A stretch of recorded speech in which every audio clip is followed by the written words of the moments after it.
ఆంధ్రప్రదేశ్ తెలంగాణలో నేడు కూడా వర్షాలు పడే అవకాశం ఉందని వాతావరణ శాఖ అధికారులు తెలిపారు. పశ్చిమ బంగాళాఖాతం సమీప ఉత్తరాంధ్ర ప్రాంతంలో ఉపరితల ఆవర్తనం ఏర్పడిందని వాతావరణ శాఖ తెలిపింది. సముద్ర మట్టానికి 3.1 కిలోమీటర్ల ఎత్తులో కొనసాగుతున్న ఉపరితల ఆవర్తనం ఉందని చెప్పింది. రానున్న 24 గంటల్లో 2 తెలుగు రాష్ట్రాల్లో వర్షాలు పడే అవకాశం ఉందని వాతావరణ శాఖ వెల్లడించింది. అదే సమయంలో బలమైన ఈదురుగాలులు వీస్తాయని, మరికొన్ని చోట్ల పిడుగులు పడే అవకాశం ఉందని తెలిపింది. ఆంధ్రప్రదేశ్లో రానున్న 24 గంటల్లో ఉత్తరాంధ్రలోని చాలా ప్రాంతాల్లో జల్లులు పడే అవకాశం ఉందని అమరావతి వాతావరణ శాఖ వెల్లడించింది. ఉత్తరాంధ్ర, కోస్తా, రాయలసీమలో కొన్ని జిల్లాల్లో జల్లులు పడే అవకాశం ఉందని పేర్కొంది. 30 కిలోమీటర్ల నుంచి 40 కిలోమీటర్ల వేగంతో ఈదురుగాలులు వీచే అవకాశం ఉందని రైతులు అప్రమత్తంగా ఉండాలన్నారు. విశాఖ వాతావరణ కేంద్రం అధికారులు వెల్లడించారు.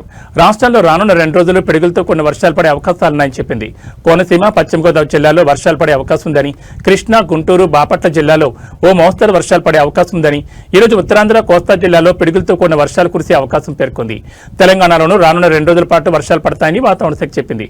బలమైన ఈదురుగాలులు వీస్తాయని పేర్కొంది. అంతేకాకుండా కొన్ని చోట్ల పిడుగులు పడే అవకాశం ఉందని కూడా తెలిపింది. పొలాలకు వెళ్లేవారు తగిన జాగ్రత్తలు తీసుకోవాలని, రైతులు తమ పంట ఉత్పత్తులను భద్రపరచుకోవాలని సూచించింది. బంగాళాఖాతంలో ఏర్పడిన అల్పపీడన ద్రోణి ప్రభావంతో వర్షాలు పడే అవకాశాలున్నాయని హైదరాబాద్ వాతావరణ శాఖ అధికారులు తెలిపారు.